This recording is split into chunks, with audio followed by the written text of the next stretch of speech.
नमस्कार साथियों। 10th class का रिजल्ट कुछ ही दिनों में हमारे सामने आ जाएगा और उसके बाद आगामी समय के अंदर हमारा कैरियर किस ओर हमें लेकर जाना है, उसको लेकर कौन सा सब्जेक्ट हमें लेना है, उसको लेकर इस वीडियो के अंदर कंप्लीट जानकारी आपके साथ रहने वाली है।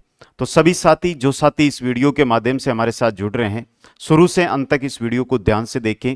अगर आप या आपका बच्चा वर्तमान में 10th क्लास के अंदर था, उसने एग्जाम दे दिया है, तो उसको 3 मुख्य विषय आर्ट्स, कॉमर्स या साइंस मैथ में से कौन सा विषय है वो चॉइस करना है। इसी को लेकर कंप्लीट जानकारी इस वीडियो के अंदर रहने वाली है।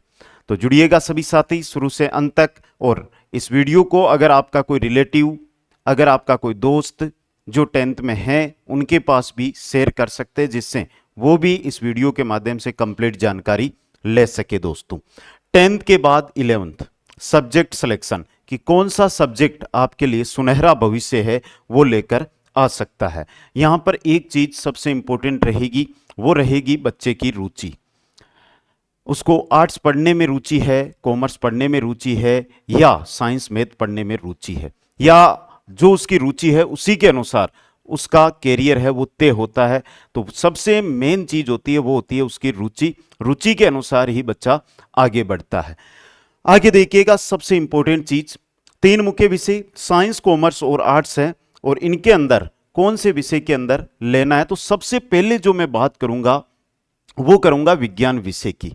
विज्ञान विषय के अंदर कौन कौन से सेक्टर आते हैं। तो 11वीं कक्षा में साइंस विज्ञान लेने के कई अच्छे कारण हो सकते हैं। कैसे? जो आपके भविष्य और कैरियर से जुड़े हैं। नीचे कुछ में मुख्य बिंदु है, उन पे आपके सामने चर्चा करूंगा जो साइंस वाले साथी है उनके लिए। तो नीचे जो कुछ साइंस क्यों लेनी है आपको, उन बिंदु पर चर्चा करता हूं। पहला रहेगा कि कैरियर के ढेरों विकल्प। साइंस विषय से अगर आप जा रहे हैं तो इसमें आपके कैरियर के कौन कौन से विकल्प आपके सामने आते हैं, यानी कि चाहे आप गवर्नमेंट हो चाहे प्राइवेट सेक्टर में हो, बहुत सारे ऑप्शन आपके सामने रहेंगे। साइंस लेने के बाद आप डॉक्टर, इंजीनियरिंग, वैज्ञानिक, फार्मासिस्ट, रिसर्चर, आईटी प्रोफेशनल आदि बन सकते हैं। इसके अलावा प्रतिस्पर्धी प्रतियोगिताओं की अगर मैं परीक्षाओं की अगर मैं बात करता हूं तो उनके अंदर नीट, जेई, एनडीए और अन्य बड़ी प्रतियोगिता परीक्षाएं होती है जो विज्ञान सेक्टर से आती है, जिनके अंदर आप अपना भाग्य है वो आजमा सकते हैं। दोस्तों, आगे मैं बात करता हूं इसके अंदर। देखिए, साइंस में या मैथ या बायो में अलग अलग सेक्टर, अलग अलग क्षेत्र के अंदर हमारे पास बहुत सारे ऑप्शन है, जिनके अंदर पहला देखिए, मेडिकल फील्ड का रास्ता आपके सामने रहेगा। अगर आप डॉक्टर, एमबीबीएस या बीडीएस, वेटनरी डॉक्टर, आयुर्वेदिक या होम्योपैथिक डॉक्टर बनना चाहते हैं तो आप बायोलॉजी जरूर ले सकते हैं। दोस्तों, नीट जैसे एग्जाम की तैयारी, नीट और अन्य मेडिकल इंस्टीट्यूट है उनमें पीसीबी स्टूडेंट के लिए होती है, तो इनमें भी आप अपना भाग्य आजमा सकते हैं। रिसर्च या बायोटेक्नोलॉजी है, इसके अवसर भी आपके सामने रहेंगे। इसके अलावा पर्यावरण और जीवन की समझ, बायोलॉजी पढ़ने से आपको जीवन के अंदर मानव शरीर, पौधे, जानवर, प्रकृति, इनके बारे में जो आंतरिक और गहरी समझ है वो आप विकसित कर सकते हैं। नर्सिंग और पैरामेडिकल फील्ड होती है, उसके अंदर बायो के स्टूडेंट है वो भाग ले सकते हैं। नर्सिंग की बात करें या पैरामेडिकल की बात करें। अगर आप मैथ है, आपके मैथ्स विषय है, तो उसके अंदर इंजीनियर का रास्ता है। मतलब आप मैथ्स 11th-12th में है तो आप आगे भविष्य के अंदर इंजीनियरिंग का जो रास्ता है वो कंप्लीट कर सकते हैं। इंजीनियर बनना चाहते हैं जैसे सिविल मैकेनिकल, कंप्यूटर साइंस या इलेक्ट्रिक, तो आप पीसीएम लेना आपके लिए जरूरी है। प्रतिष्ठित एग्जाम की तैयारी जैसे जेई, एनडीए, नेस्ट और अन्य तकनीकी परीक्षाएं केवल मैथ स्टूडेंट के लिए होती है। गणितीय और तार्किक सोच विकसित होती है आपके अंदर, खुद के अंदर जो तार्किक सोच है वो गणित के माध्यम से विकसित होती है। इसके अलावा कैरियर के कई ऑप्शन है। साइंस में लेने के बाद आप इंजीनियरिंग के अलावा army, air force, architecture, defence, data science, analytics, statics जैसे क्षेत्रों में जा सकते हैं।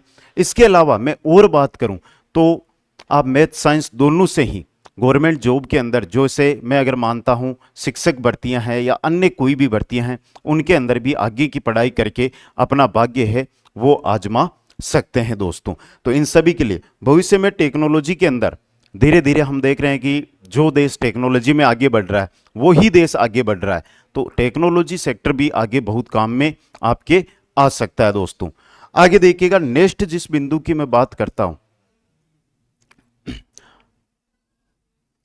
इसके अलावा अभी हम साइंस मैथ की ही बात कर रहे थे, जिसके अंदर एक सेक्टर आपके सामने और रह गया, शायद मैंने यहाँ पे नहीं लिखा है, एग्रीकल्चर। एग्रीकल्चर के अंदर आपके पास दोनों साइड, चाहे प्राइवेट हो चाहे गवर्नमेंट हो, दोनों साइड में जो अवसर है वो रहेंगे दोस्तों।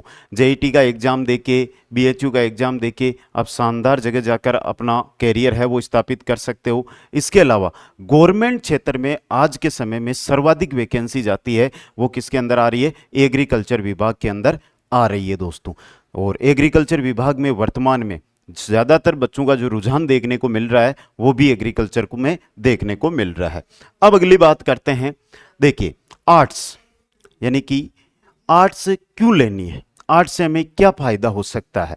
जो साथी वर्तमान में तैयारी कर रहे हैं उनकी बात करूं, सबसे पहले विविध कैरियर विकल्प। आर्ट्स लेने के बाद आप UPSC, IAS, IPS, law, journalism, teaching, social work, मनोविज्ञान, डिजाइनिंग और पॉलिटिक्स जो क्षेत्र है उनके अंदर जा सकते हो। आज हर जगह हम देखते हैं या बड़े स्तर पर देखते हैं, जो आईपीएस, जो यूपीएससी की तरह आते हैं, या आप जैसे किसी स्टेट के अंदर बात करें तो स्टेट के अंदर जो बड़ी पोस्ट होती है वो आर्ट्स वाले बच्चे उसमें ज़्यादा आगे बढ़ते हैं। कारण क्या है कि मेनली जो गवर्नमेंट एम्प्लॉय होते हैं उनके अंदर जो एग्जाम होता है उसके अंदर सर्वाधिक आर्ट्स क्षेत्र का क्वेश्चन है वो पूछे जाते हैं।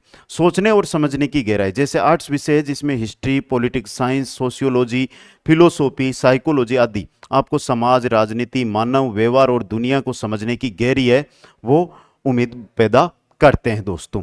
यूपीएससी और सरकारी नौकरी की तैयारी, civil services, SSC, banking, railway आदि की तैयारी के लिए आर्ट्स विषय बहुत काम आते हैं।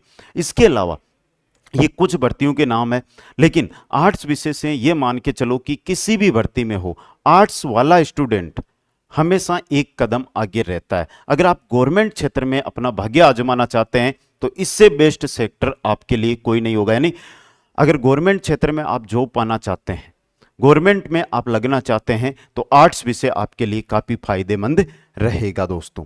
आगे देखिएगा, क्रिएटिविटी और एक्सप्रेशन। अगर आपको लिखना, बोलना, सोचना या अपने विचारों को व्यक्त करना पसंद है तो आर्ट्स आपके लिए क्या हो सकता है? बेहतर हो सकता है। कम दबाव, ज्यादा समझ। आर्ट्स में आमतौर पर प्रैक्टिकल या बाहरी गणितीय दबाव नहीं होता, जिससे आप अपने विषयों को अच्छे से समझ सकते हैं और समय भी बचा सकते हैं। एक आप गणित विषय लेते हैं, एक आप बायोलॉजी विषय लेते हैं, उससे बहुत ही आरामदायक विषय माना जाता है आर्ट्स को। वो दिमाग के अंदर टेक्निकल प्रेशर इसके अंदर नहीं रहता है। बाकी आप आर्ट्स के माध्यम से चाहे गवर्नमेंट में हो चाहे प्राइवेट में हो, दोनों साइड आपको काफ़ी बड़ी अपॉर्चुनिटी मिल सकती है। लेकिन समझ आप पे, आपका ज़्यादातर रुचि किस विषय में, साइंस मैथ में है या आर्ट्स में है, उसी के अकॉर्डिंग अपना सब्जेक्ट आपको चॉइस करना है। आगे बात करता हूं मैं कि कॉमर्स क्यों लेनी चाहिए। कॉमर्स विषय है सबसे इंपॉर्टेंट, एक बेसिक जानकारी दूं आपको, जिसको ज़्यादा रुपयों से मतलब हो, जिसको ज़्यादा पैसों से मतलब हो, या हमारे पास तो ना हो लेकिन मेरे पास रुपये रुपये हो, वो जा सकते हैं कॉमर्स में। अगर आप 11वीं में कॉमर्स लेना चाहते हैं तो ये एक बहुत अच्छा विकल्प हो सकता है, खासकर अगर आपको बिजनेस, अकाउंट्स और फाइनेंस में रुचि है। जो चीज़ मैंने पैसों से जोड़ी वो चीज़ यहाँ पर आपके सामने लिखी हुई भी आ चुकी है दोस्तों, समझ गए। अब आगे देखिए, इसके अंदर बिजनेस और फाइनेंस की समझ। कॉमर्स से आप अकाउंटिंग, इकोनॉमिक्स, बिजनेस स्टडीज जैसे विषयों को सीखते हैं जो आपको व्यापार और वित्तीय दुनिया की क्या देते हैं? गहरी समझ देते हैं दोस्तों। कैरियर के कई विकल्प है। कॉमर्स लेने के बाद आप CA, chartered accountant, CS, company के secretary, CMA, BCom, MBA, banking और बिजनेस एनालिस्टिक जैसे प्रोफेशन में जा सकते हैं। सरकारी और निजी नौकरियों का अवसर। कॉमर्स स्टूडेंट के लिए एसएससी, बैंकिंग, यूपीएससी और अन्य प्रतियोगी परीक्षाओं की तैयारी करना भी क्या होता है? आसान होता है दोस्तों। इनके अंदर भी आप जा सकते हो। बिजनेस स्टार्टअप के लिए बेस्ट। अगर आप खुद का बिजनेस करके आगे बढ़ना चाहते हैं तो उसके लिए भी कॉमर्स आपके लिए काफ़ी फायदेमंद रह सकती है। अगर आप भविष्य में खुद का बिजनेस शुरू करना चाहते हैं तो कॉमर्स आपको उसकी बेसिक और एडवांस नॉलेज देता है। मैथ्स के साथ और बिना दोनों विकल्प। आप अपनी रुचि के अनुसार कॉमर्स मैथ्स के साथ या बिना भी ले सकते हो, यानी कॉमर्स के साथ भी मैथ्स का चॉइस कर सकते हो, बेसिक अगर आप सिर्फ कॉमर्स लेना चाहते हो तो कॉमर्स को भी आप अपने क्षेत्र में शामिल कर सकते हो। समझ गए? कदम कदम पे मुश्किलें आएगी, हर राह आसान नहीं होगी। कदम कदम पर मुश्किलें आएगी, हर राह आसान नहीं होगी, मगर रुकना नहीं, थकना नहीं, क्योंकि कामयाबी यूं ही नसीब नहीं होगी। आगे देखिए, जो जलता है रातों में दीपक बनकर, जो जलता है रातों में दीपक बनकर, वही चमकता है सुबह तारा बनकर, वही चमकता है सुबह तारा बनकर। पढ़ ले आज, कल तू इतिहास बनेगा। पढ़ ले तू आज, क्योंकि कल तू इतिहास बनेगा। हर सपना हकीकत का एहसास बनेगा, हर सपना हकीकत का एहसास बनेगा। दोस्तों, तो आपके जो तीनों विषय है उनके बारे में कंप्लीट, कि आपको 10th के बाद जैसे आप 11th में अपना कदम रख रहे हो तो कौन से विषय के अंदर आपको अपना कैरियर बनाना है, वो कंप्लीट जानकारी इस वीडियो में आई। समझ गए? एक एक बिंदु पर हमने यहां पर चर्चा की। और जो भी साथी आगे जैसे 10th के बाद आगे की भविष्य की रणनीति बनाकर चल रहे हैं, तो इस वीडियो को आपने शुरू से अंत तक देखा। आशा यह रहेगी कि आप कुचामन ऑनलाइन क्लासेज परिवार का भी हिस्सा बने। चैनल को सब्सक्राइब करें और सबसे इंपॉर्टेंट चीज, ये वीडियो आप अपने मित्रों तक जरूर शेयर करें। सभी साथियों को बहुत बहुत धन्यवाद। हंसते रहिए, मुस्कुराते रहिए और पढ़ते रहिए। जय हिंद, जय भारत, जय जय राजस्थान।